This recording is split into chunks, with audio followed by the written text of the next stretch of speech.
I swear, I just wanted to help my gorgeous 23-year-old landlord, Chloe, with a favor. But as her soft body pressed against mine, her faint, sweet scent filling my nostrils, the apartment door slammed open. Another bombshell of a girl stood there, pointing a finger right at my nose, fire practically shooting from her eyes. "You creep. Let go of my cousin, or I'm calling the cops." I looked down at my hand, still resting on her delicate waist, and I totally froze. Sweat beaded on my forehead, trickling down to the floor.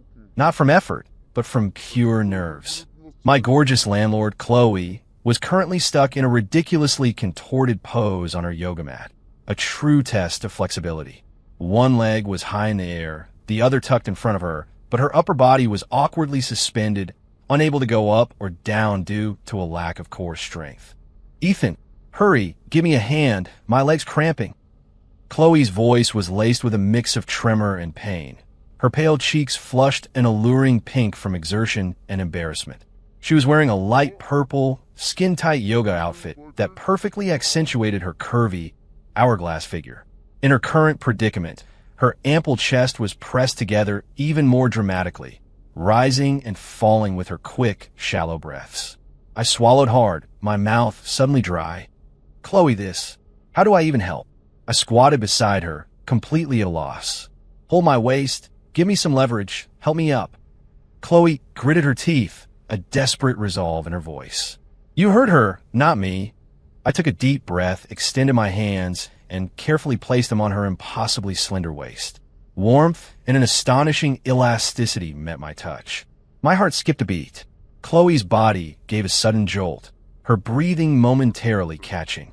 I could distinctly feel her skin beneath the thin fabric tense for an instant, then subtly relax. Use some force." Her voice was barely a whisper. I didn't dare hesitate, slowly applying pressure to help her sit up.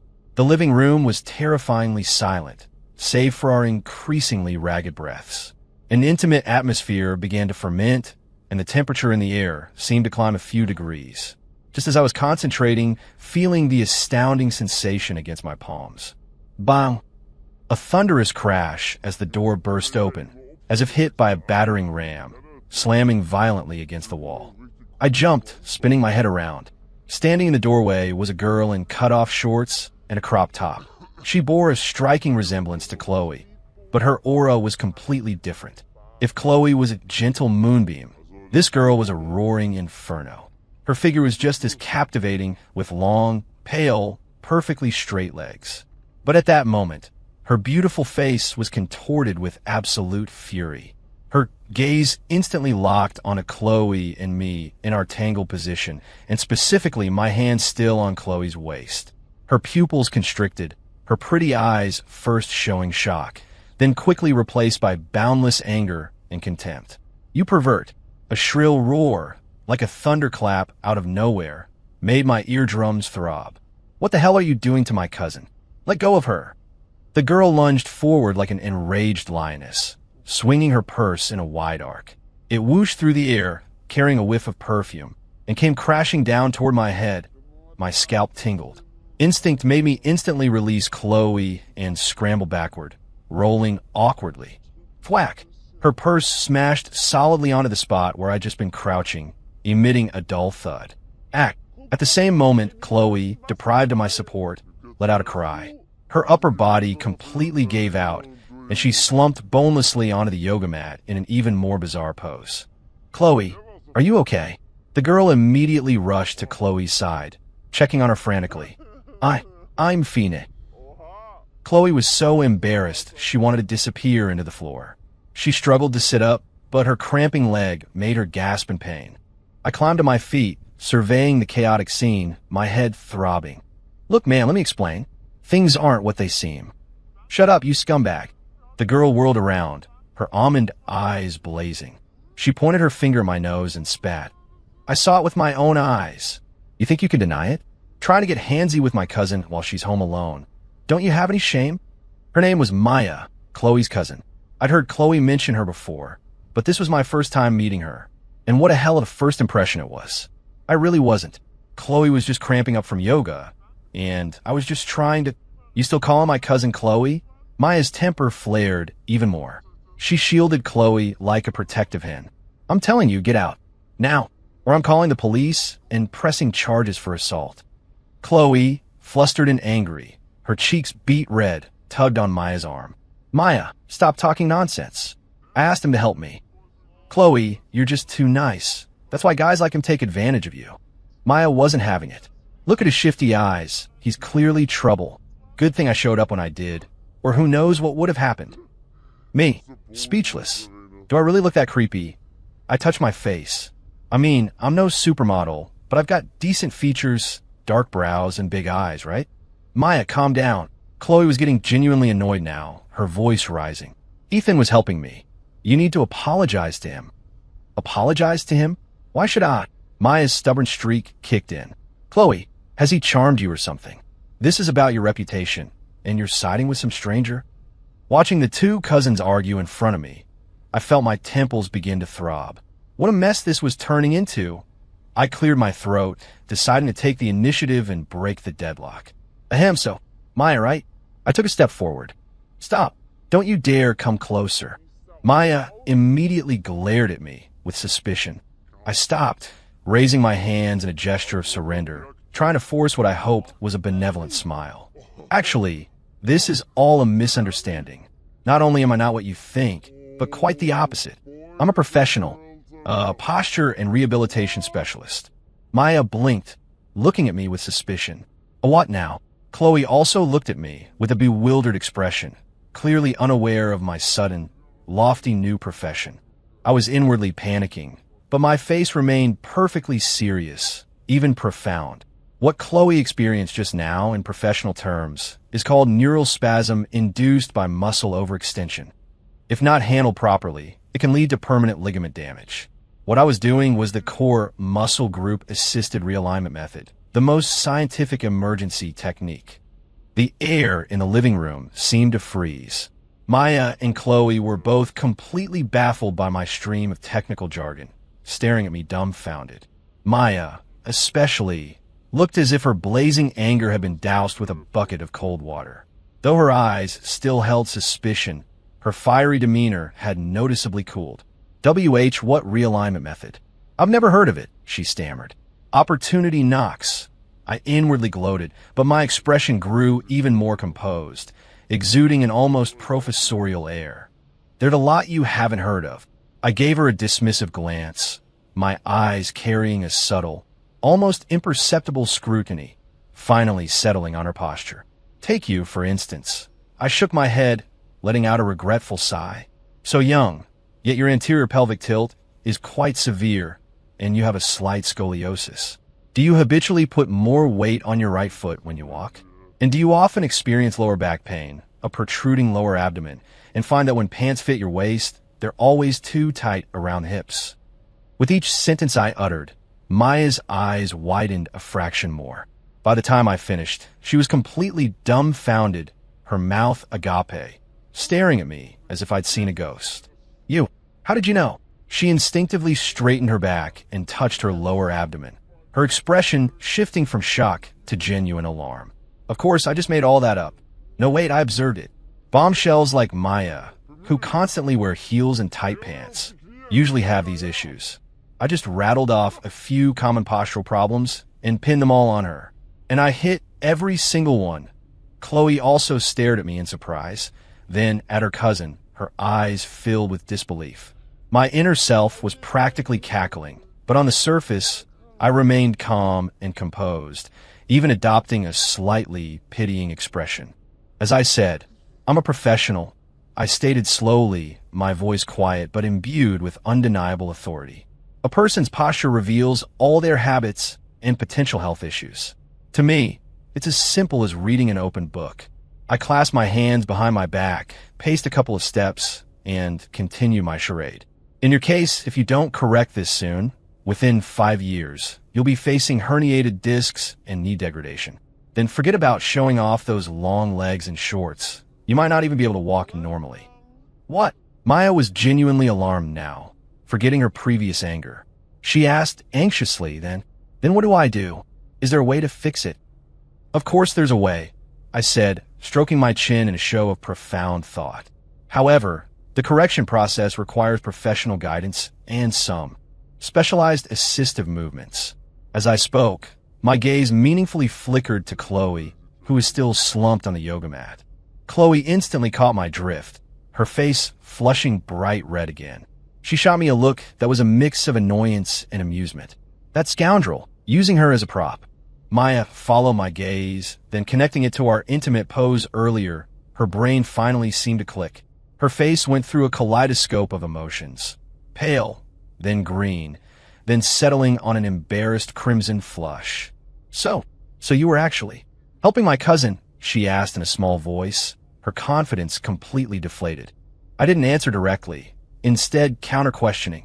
"What else? Do you really think with your cousin's stunning looks, if I really wanted to do something, I'd choose such a clumsy method?" Chloe heard it, and a strange sweetness bloomed in her heart. Her face grew even hotter, and she quietly lowered her head further. Maya was completely silenced. She looked at my serious expression, then at her cousin's shy demeanor, and finally realized what a huge blunder she'd made. Oh no, I totally misjudged him. And worse, she'd revealed her poor posture secret to the master himself. Total social suicide. This was a catastrophic level of mortification.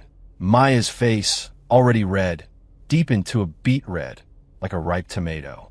She stood rooted to the spot, awkwardly twisting the hem of her shirt, her eyes darting away. All her previous aggressive swagger had vanished. Listen, she fumbled for a long time, finally squeezing out a few words through gritted teeth. I'm sorry. What was that?" "Wind's too loud. Didn't quite catch it," I said, deliberately cupping an ear and leaning in. "I said I'm sorry." Maya suddenly lifted her head, as if bracing herself, and yelled it out. After yelling, her face flushed even deeper, and she looked like she wanted the floor to swallow her whole. Chloe finally struggled to sit up from the yoga mat, rubbing her still tingling leg. She looked at her spirited cousin with a mixture of amusement and exasperation. "Maya, I told you it was a misunderstanding. How was I supposed to know?" Maya pouted indignantly, muttering under her breath.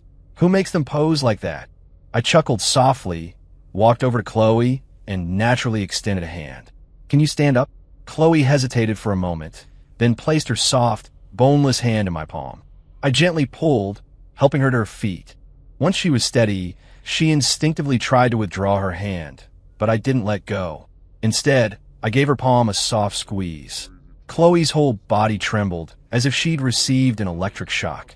She quickly looked up at me, her eyes a mix of shyness and reproach. I winked at her, then finally released her hand. Her hand was so soft, so smooth. "All right, now that the misunderstanding's cleared up, I'll head back to my room," I said, stretching and acting as if nothing had happened. "Chloe, your leg just cramped, so no more yoga today. Get some rest." "Okay. Thanks for today, Ethan." Chloe's voice was soft, carrying a barely perceptible hint of tenderness. "Anytime." I turned to go back to my room, but paused when I passed Maya. "Maya, miss. WH, what do you want?" Maya looked at me warily, like a startled rabbit. I looked her up and down, then stated matter-of-factly, "Since you genuinely apologized, I'll give you some free advice. Don't sleep on your stomach. It's bad for your spine. And wear high heels less often. Do more glute bridges. That should help alleviate your anterior pelvic tilt a bit." Without waiting for her reaction, I gave a casual wave and walked in my room, closing the door behind me. In the living room, Maya stood frozen, unconsciously pondering my words.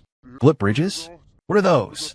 Chloe watched her cousin's bewildered and conflicted expression, finally unable to hold back, and let out a soft laugh. "Chloe, you're laughing?" Maya snapped out of it, stopping her foot in a mix of shame and annoyance. "Who told you to jump to conclusions and accuse him like that?" Chloe walked over to her, tapping her forehead. "I was just worried about you." Maya whined, hugging Chloe's arm. "But Chloe, this new tenant of yours, who is he really? Is he actually some kind of posture therapist?" Chloe's eyes flickered. The image of Ethan's perfectly serious face as he spouted nonsense earlier flashed in her mind, and her smile deepened. "I don't know," she said softly, "but he seems pretty interesting." Back in my room, I leaned against the door and let out a long breath. Man, that was intense. For a moment there, My brain was working faster than a supercomputer. Good thing I'm into all sorts of random science videos. Otherwise, I might never have shaken off that pervert label today. Recalling the feel of her waist in my palms and Chloe's shy gaze, my heart started to quicken again. Damn it. This gorgeous landlord, she really is something else. Not only is she beautiful with a killer figure, but her personality is sweet too. If it weren't for her fiery cousin, that atmosphere today might have gotten even hotter. While I was daydreaming, my phone buzzed. It was a text from Chloe. Chloe, so sorry about earlier today. I apologize on Maya's behalf. Chloe, she just has a fiery temper, no harm meant. I smiled, my fingers flying across the screen. No worries. Young people, full of fire, totally get it. But your cousin definitely needs some serious coaching, both her temper and her body. After sending it, I specifically put coaching in quotation marks. It was a while before Chloe replied, with just one word, Chloe ugh, followed by an emoji of a frying pan hitting someone's head. I could picture her on the other end, looking adorable, both embarrassed and annoyed. The smile playing on my lips was impossible to hide. Looks like after today's commotion, my relationship with my gorgeous landlord just took a step forward. Just as I was about to seize the advantage and send her a few more playful texts, there was a knock on my door. Knock, knock, knock. Who is it? I asked. A muffled voice came from outside. It's me, Maya. I paused. What did this little firecracker want now? Did she figure out I was messing with her and come back for revenge? I cautiously approached the door and peered through the peephole. Maya was standing alone at the door, her hands clasped behind her back, her face showing a mix of awkwardness and inner struggle. She changed into a casual pair of athletic shorts and a t-shirt, looking even more youthful and energetic. Those long legs of hers were definitely an asset. I hesitated, then opened the door. What's up? I leaned against the doorframe, asking lazily. Maya looked up at me, her eyes darting away, cheeks slightly flushed. Master, she began softly. That thing you mentioned earlier. The Glut Bridge, how do you do it? Can you? Teach me. I almost choked. Master, this little firecracker actually bought it? Seeing her eager yet slightly embarrassed expression, I suddenly found it rather amusing. Ahem, I can certainly provide guidance. I clear my throat, forcing myself to maintain my master persona. However, my consultation fees are quite steep. What? It costs money. Maya's face immediately contorted in pain. Duh, knowledge is priceless. I gave her a sideways glance. Giving you my landlord's cousin, I'll give you a 20% discount. 200 a session. 200? You've got to be kidding me. Maya's eyes widened, her fiery temper almost flaring up again. Take it or leave it. I shrugged, making to close the door. It's your body, your responsibility. Don't come crying to me when people mistake you for a bent shrimp walking down the street. Maya's chest heaved with anger, her loose t-shirt unable to conceal her impressive curves. She bit her lip, struggling for a long moment, clearly in an internal battle. Ultimately, her anxiety about her figure and health triumphed over her stinginess. Fine, 200 it is. She stomped her foot, as if making a momentous decision. But it has to work. If it doesn't, you won't get a dime from me. Don't worry, master-grade work is always top-notch. I snapped my fingers and stepped aside, gesturing her in. Maya walked into my room, curiously looking around. My room wasn't huge, but it was reasonably clean and tidy. Right here. She pointed to a small, clear space on the floor. Where else? You expecting a 5-star gym? I retorted a little testily. Lie down. Maya's face flushed again, but she obediently laid down on the floor. Her legs were pressed together, stretched out straight, hands at her sides, like a soldier awaiting inspection. Not like that. I shook my head, walking over and crouching beside her. A fresh, sweet scent of youth wafted toward me. Bend your knees, bring your heels close to your glutes, feet shoulder-width apart, I instructed, reaching out to adjust her pose. As soon as my hand touched her calf, she stiffened, like a cat whose tail had been stepped on. Don't touch me there, she cried nervously. How else am I supposed to teach you if I don't touch? I roll my eyes. Relax. Your muscles are all tense. How can you even exercise? Just think of it as penance for falsely accusing me earlier. Maya was so flustered she couldn't speak. So she just took a deep breath and tried to relax her body. I took her ankles, adjusting her feet to the correct position. Then my hand moved up her calves to her knees. Don't let your knees cave in. Open them up. My palm pressed against the outside of her knees, and I could distinctly feel the warmth and softness of her skin. Maya's breathing quickened slightly, her eyes flickering, refusing to meet mine. After adjusting her lower body, I stood up, looking down at her. Now, listen to my instructions. Tighten your core. Use your glutes to push your hips up so your body forms a straight line from your shoulders to your knees. Maya began to exert herself, seemingly half understanding. However, she clearly hadn't grasped the technique. Her hips lifted only symbolically, then fell back down. No, ifronat. Did you even eat? Engage your glutes. Now your lower back. I don't know how, Maya said, a hint of frustration in her voice. I sighed, crouching down again. Looks like I'll have to use special methods. With that, I extended 2 fingers and lightly, but pointedly, poked her firm glutes. Here, feel that? Engage these muscles. Eat. Maya yelped as if electrocuted, springing up from the floor. Her face beat red as she glared at me. You're a pervert. I looked at her innocently. I'm helping you find your activation point. It's called tactile instruction, all right? Why is your mind so dirty? You. Maya pointed at me, trembling with anger, unable to form a complete sentence. Just then, there was another knock on the door. Ethan, is Maya in there with you? It was Chloe's voice. Maya flinched, forgetting our argument and looking nervously at the door. I raised an eyebrow at Maya, then called out, She is Chloe. I'm just giving her a posture assessment and initial correction. Chloe outside was silent for 2 seconds. Then her voice, laced with amusement, drifted through. Oh, carry on then. I was just checking. Maya, don't give Ethan too much trouble. After she spoke, the soft patter of her slippers faded away. Maya's face was so red it looked like it might bleed. She looked at me, then thought about Chloe's words, feeling like she'd lost face for a lifetime today. So, are we going to keep practicing? I asked, amused. Maya gritted her teeth, shot me a furious glare, and then, surprisingly, lay back down. Practice, she practically hissed through clenched teeth. It seemed her determination to look good had overcome everything else. If you dare touch me inappropriately again, I'll make you regret it, she warned. All right. I wave her off dismissively. For the next 15 minutes, a strange scene played out in my room. A bombshell of a girl lay on the floor, repeatedly lifting and lowering her hips. And I, like a strict drill sergeant, continuously barked out commands. Yes, just like that. A little higher. Feel that burn in your glutes. Hold it. 10 more. Are you a snail? Faster. I had to admit, Maya's physique wasn't bad. Under my professional guidance, she quickly grasped the glute bridge technique, and her movements became more and more precise. Sweat soaked her t-shirt, clinging to her body and making her impressive curves even more pronounced. Her ragged gasps echoed distinctly in the small room. Finally, after the last set, Maya collapsed onto the floor like a dead fish, not wanting to move a muscle. How was that? Feel those glutes working? I handed her a bottle of water. She took the water, chugged a few gulps, and then slowly came back to life. My butt feels like it's not even mine anymore, she panted, but a hint of excitement danced in her eyes. But it actually seems to be working. My back feels so much better. Well, of course it does. Look who's teaching you, I said, lifting my chin proudly. Maya rolled her eyes at me, but the hostility in them had significantly diminished. She struggled to sit up, looking at me with a complex expression.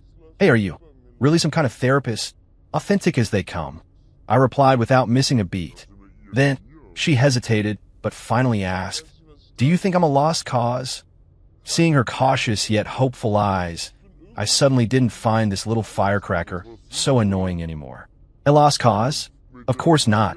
I nodded, completely serious. But it requires a long-term, systematic correction plan, and you'll have to strictly follow my guidance. Okay. Maya nodded vigorously, a flame of hope igniting in her eyes. Master, from now on, I'm sticking with you. Me, speechless again. Hold on, I just wanted to make a couple $100 off you. How did you end up latching onto me? Over the next few days, my life underwent a drastic change. Before, I was just an ordinary tenant, living a monotonous existence, my interactions with my beautiful landlord, Chloe, limited to rent payments and occasional greetings. But now, I had gained the identity of a master and an inseparable female disciple. Maya, as if she'd suddenly found enlightenment, revered me as her master completely. Every day after work, she'd show up at my door promptly, rain or shine. "Master, what are we practicing today?" "Master, I think my leg shape looks a little straighter." "Master, is my form correct?" She was driving me crazy, but I had no choice but to bite the bullet, learn exercises on the fly from the internet, and teach her these so-called corrective movements. Things like wall squats, swan arms, ballet sculpt. Anything that was hyped up online, I made her try, and surprisingly, it actually worked pretty well. Whether it was a placebo effect or the exercises genuinely worked, Maya's posture visibly improved. She no longer walked hunched over. Her entire demeanor had a noticeable boost, and my status as master grew increasingly solid. The most annoying part was that she also started treating me like her personal health guru. "Master, I ate spicy hot pot today. Will that affect my progress?" "Master, I stayed up late binging a show yesterday. Will I get dark circles?" "Master, I felt like I hadn't found a tenant, but adopted a daughter." Chloe, meanwhile, was like a gentle observer, watching Maya and me playfully bicker every day, always with a smile. She no longer kept a polite distance from me, as before. Sometimes, she'd bring sliced fruit to my room, saying it was to reward her hardworking master. Other times, she'd sit on the living room couch, watching TV, and observe me guiding Maya with amusement.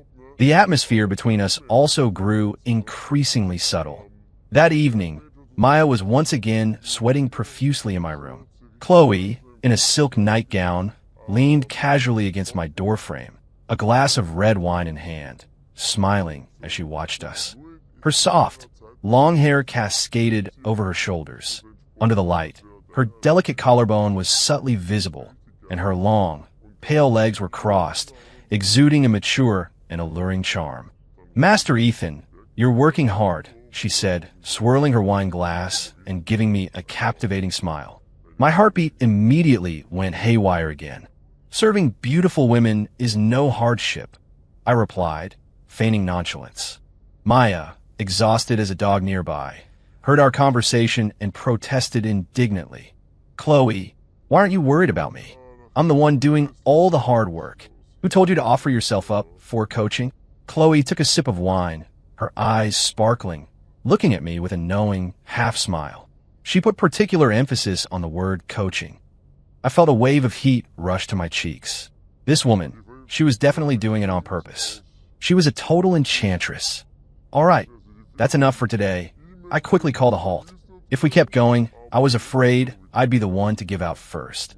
Maya looked as if she'd been granted a pardon, collapsing onto the floor.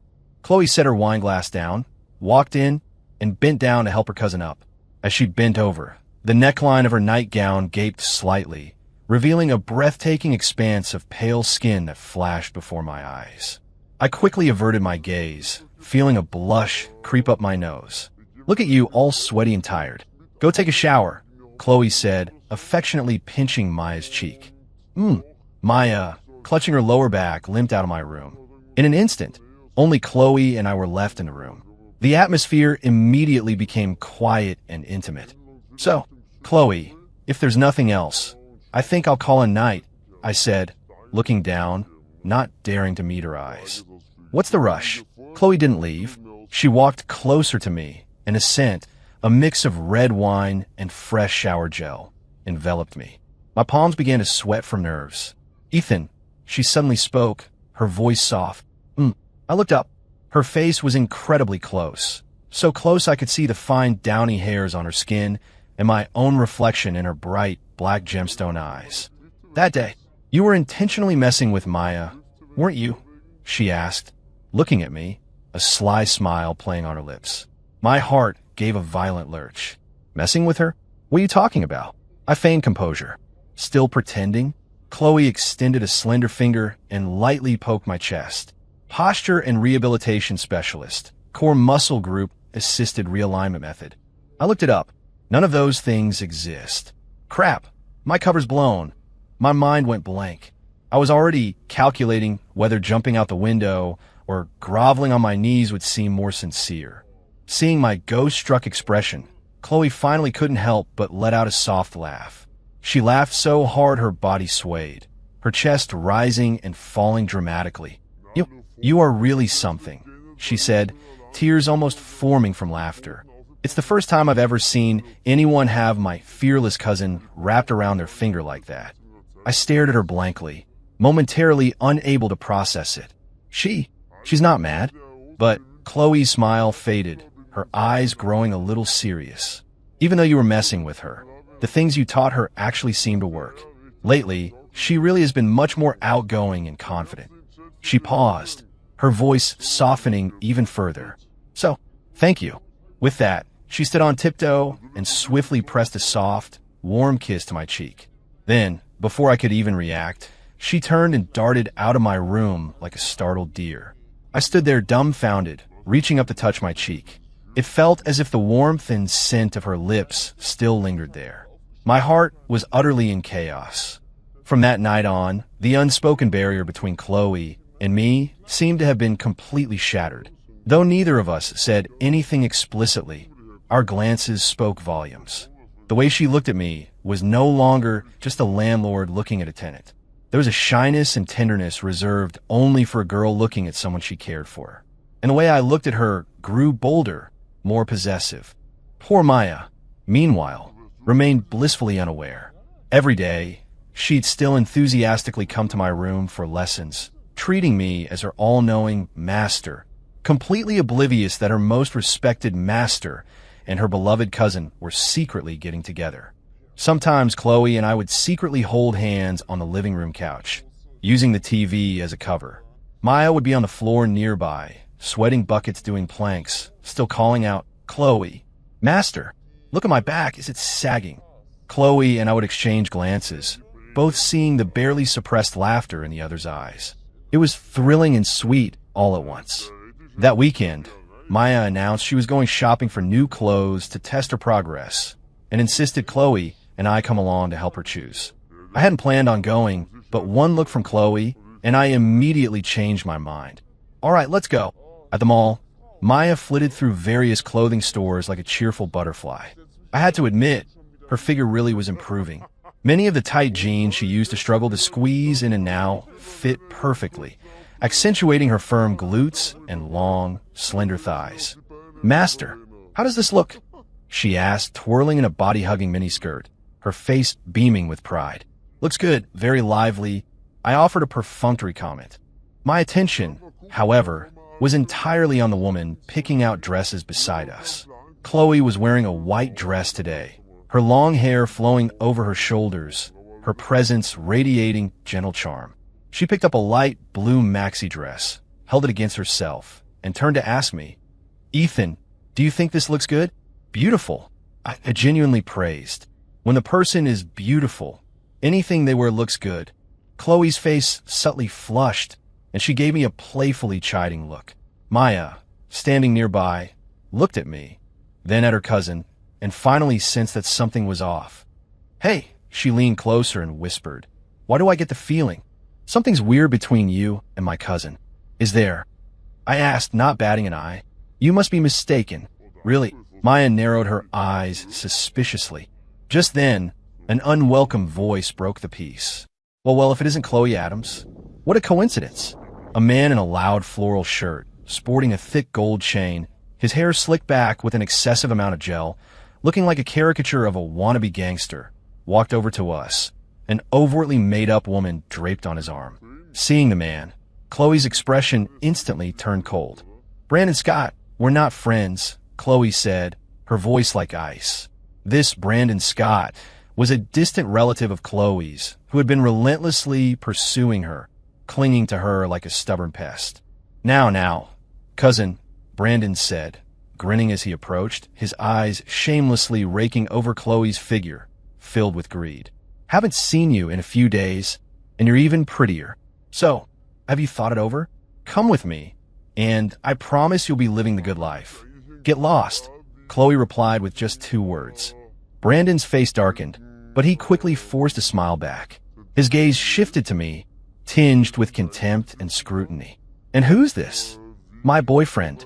Before I could open my mouth, Chloe suddenly reached out, grabbing my arm and pressing her body tightly against mine. I stiffened, clearly feeling the soft touch of her arm and a slight tremor. Was she using me as a shield? No, that wasn't it. I could feel it. She wasn't acting. The grip on my arm, the tension in her body, it all told me she was serious. Brandon's face completely changed, looking as if he'd just swallowed a fly. "Boyfriend." He looked me up and down, his contempt growing even deeper. "Him? Chloe, when did your taste get so bad? You picked a pretty boy like this." The heavily made-up woman beside him covered her mouth and chuckled. "Right, Chloe. This guy's dressed in cheap knockoffs. His whole outfit probably costs less than my purse. What do you see in him?" Chloe's face went pale with anger. Just as she was about to retort, I squeezed her hand. I stepped forward, shielding Chloe behind me, a playful smile on my face. "And you're Mr. Scott, right?" "It's Brandon Scott." Brandon snapped. "Oh, Brandon," I nodded. "You're right, my clothes aren't worth much. Unlike you, Brandon, with that big gold chain and slick back hair. You really scream successful businessman, don't you?" I then shifted gears, continuing, "But you know, a man's worth isn't about what he wears. It's about whether he can protect his woman." As I spoke, I suddenly reached out, swift as lightning, and snatched Brandon's thick gold chain, thicker than my thumb. "What are you doing?" Brandon yelped, startled. Ignoring him, I gave it a gentle squeeze between my fingers. Crack! A sharp, distinct sound. The seemingly hefty gold chain snapped in two. I picked up the two halves of the gold chain, held them to my eyes for a closer look, then let out an enlightened, "Oh, so it's just gold-plated." I carelessly dropped the broken chain onto the floor, where it landed with a cheap clinking sound. "Brandon, your successful businessman attire doesn't seem very durable, does it?" The entire world instantly fell silent. Brandon and the woman beside him were both dumbfounded. They stared open-mouthed at the two yellowing pieces of chain on the floor, their faces looking worse than if they'd eaten something foul. Brandon, especially, went from red to pale. It was as if he'd been stripped naked in public, all his pretense and dignity shattered to pieces with that single crack. Surrounding store employees and customers all cast curious glances, pointing and whispering. "Oh my God, it's fake. I'm dying. I thought he was some big shot CO. That guy's crazy strong." Snapped it with one hand. Chloe was also stunned, her mouth slightly agape. She stared at me incredulously. She knew Ethan was strong, but she hadn't realized he was this strong. Maya's gaze, meanwhile, had shifted from mere admiration to absolute fanaticism. Her eyes were shining. She was practically about to yell, "You're the man, master." You. Brandon pointed at me, trembling with rage, but unable to utter a single word. "What about me?" I yawned, rubbing my ear, looking utterly bored. "Wearing fake bling to show off? Aren't you embarrassed? Now get out of here with your girlfriend and stop annoying my Chloe." I said "my Chloe" with complete conviction, letting the words hang in the air. Chloe's body trembled when she heard that, and two blushes immediately rose to her cheeks. But she didn't refute me. Instead, she hugged my arm even tighter. "You just wait." Brandon finally managed to blurt out that classic threat, then dragged his equally ashen-faced companion away, scampering off amidst the laughter of the crowd. Finally, peace and quiet. WHO. Maya was the first to cheer, leaping straight onto my back. "Master, you were incredible. You're my hero." She slammed into me, making me stumble and almost lose my balance. Get down. You're a grown woman," I said, slightly annoyed, pried her off my back. Chloe also snapped out her daze. She looked at me, her beautiful eyes shining with an unprecedented light. "Ethan, you were amazing," she said sincerely, a slight tremble in her voice. "Being told you're amazing by the woman you care about, right to your face. That feeling was better than making $1 million. I proudly raised an eyebrow, reaching out to wrap an arm around her slender waist, pulling her closer into my embrace. "Now you see what your boyfriend could do, huh?" Chloe's face instantly went scarlet. She shyly buried her head in my chest and softly hummed an affirmation. That sound was so soft and sweet, it melted my heart. Maya, watching our lovey-dovey display, finally caught on with a delayed reaction. Wait a minute. She pointed at us, her eyes wide as saucers. You two, when did you get together? Seeing Maya's utterly heartbroken expression, like my cousins being swindled, Chloe and I exchanged glances and couldn't help but laugh. What do you mean got together? That sounds so crude, I corrected. This is called mutual attraction, understand? I understand, Jack Squat. Maya threw her hands up, scratching her head frantically. I treated you like a master, and you're trying to hit on my cousin? Ethan, you animal. Hey, that's not fair, I retorted, righteous indignation in my voice. Your cousin hit on me first. I did not. Chloe immediately lifted her head from my chest, hitting my arm, both shy and annoyed. You did. You even kissed me that night. That was thank you. Does thank you usually involve lips? You, watching us flirt brazenly in front of her, Maya felt her entire worldview collapse. Her hard-earned master had, in the blink of an eye, become her cousin's boyfriend? What was this even? She felt like an idiot, being led around by the nose by the two of us. No way. I don't agree, Maya announced, hands on her hips, pouting angrily. Ethan, if you want to be my cousin's boyfriend, you have to pass my test. Oh, what kind of test? I asked, intrigued. Maya stammered, unable to come up with a test on the spot. After a long pause, she finally said, you have to completely fix my damn pear-shaped figure within a month. I want a body like a Victoria's Secret model. Me, speechless.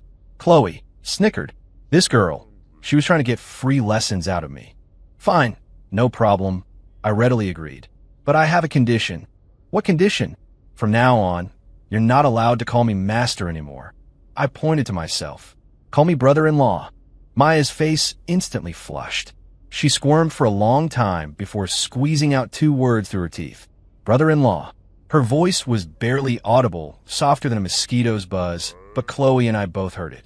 Chloe laughed, even happier, leaning into my embrace, her entire weight resting on me, blissful as a contented woman. I held her close, looking at my awkward yet adorable future sister-in-law, feeling utterly content. Having a gorgeous landlord for a girlfriend and a feisty future sister-in-law as a disciple. This life, it seemed, pretty good, actually. Just as I was basking in this blissful fantasy, my phone rang. It was an unknown number. I answered, puzzled. Hello, is this Mr. Hayes? A cold male voice spoke from the other end of the line. This is him. Who is this? Who I am isn't important, the man said coldly. What is important is that you've offended someone you shouldn't have. Brandon Scott, you remember him, right? My brow furrowed. You have 1 hour. Come to the abandoned factory on the west side of town. Come alone, don't try anything, and don't call the police. Otherwise, your 2 pretty girls might just run into some trouble. The call ended. My expression instantly turned grim. What's wrong? Chloe sensed my change in mood immediately, asking anxiously. Nothing.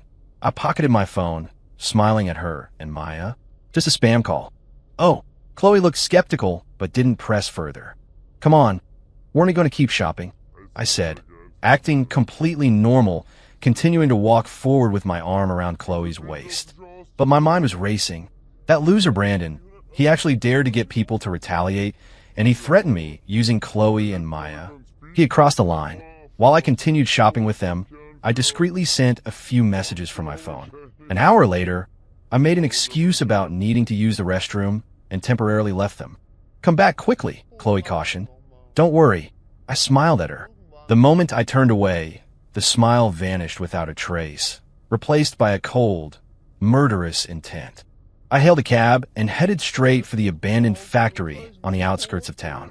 Inside the factory, Brandon sat smugly on a rickety chair, flanked by a dozen thugs armed with metal pipes. Boss Scott, you think that punk will actually show? One of the goons asked. Don't worry. Brandon exhaled a smoke ring, a cruel grin on his face. He won't dare not come for those 2 girls. When he gets here, I'm going to personally break his legs. He'll learn what happens when you cross me. No sooner had he spoken than the factory door was kicked open. Silhouetted against the light, I slowly walked in. I'm here, I said, looking at Brandon, my voice calm but with a chilling edge. Where are my girls? Well, you've got guts, coming alone. Brandon stood up, sneering. Your girls? Once you get down on your knees and beg, maybe I'll consider letting them go. Oh, really? I smiled. What are you smiling about? I'm smiling because you're a dead man walking, and you don't even know it. The moment I finished speaking, the factory windows all around us suddenly shattered from the outside. Men in black suits, with grim expressions, poured in from all directions like specters. Their movements were precise and disciplined. In an instant, Brandon and his thugs were completely surrounded. Brandon and his cronies were stunned silent. What the hell was happening? Was this a movie set? A suited man, the apparent leader, quickly walked up to me and bowed respectfully. Sir, are you all right? I nodded, my gaze sweeping past him and landing on Brandon, whose face had gone utterly white with terror. Deal with him. Cleanly. Yes, sir. The leader gestured, and several muscular men in suits immediately charged forward, tackling Brandon and his thugs to the ground like eagles snatching chicks. Horrifying screams and the sickening crack of breaking bones intertwined, creating a symphony of despair in the empty factory. I didn't spare them another glance, turning and walking out of the factory. The sunlight was a bit blinding. I pulled out my phone and dialed Chloe's number. Hello, where are you? Why aren't you back yet? Chloe's anxious and worried voice came through the phone. I smiled, my voice returning to its usual gentle tone. I'm back. The mall just had terrible signal. I grabbed your favorite bubble tea. I'll meet you at the entrance. When I returned to the mall entrance with a bubble tea, Chloe and Maya were anxiously looking around. Seeing me appear, Chloe immediately ran over and threw her arms around me. Where did you go? You scared me to death. Her voice was choked with emotion. I'm back now, aren't I? I said, smiling and patting her back, handing her the bubble tea. Here, your favorite. Chloe took the bubble tea, but didn't drink it, just stared at me with red eyes. Maya also walked over, sniffing me suspiciously. Brother-in-law, why do you smell like blood? My heart clenched, but I quickly laughed. No way. Your nose must be acting up, Maya. Someone was smoking in the restroom. Probably just cigarette smell. Really? Maya said, still not entirely convinced. All right, let's head home, I said, putting an arm around Chloe and ruffling Maya's hair with the other, leading them decisively toward the parking lot. Back at home, everything returned to its usual warmth. Chloe went to make dinner, while Maya clung to me, insisting I continue to correct her posture, as if the harrowing incident that afternoon had never even happened. That night, I lay in bed, Chloe curled up in my arms like a kitten. Ethan, she suddenly spoke. Who are you, really? My heart tightened. I'm just me, your boyfriend. No. Chloe shook her head. She looked up, her beautiful eyes startlingly bright in the darkness. You're not ordinary. Today, did you do something dangerous? A woman's intuition is truly terrifying. I remained silent for a moment, then decided not to hide it from her anymore.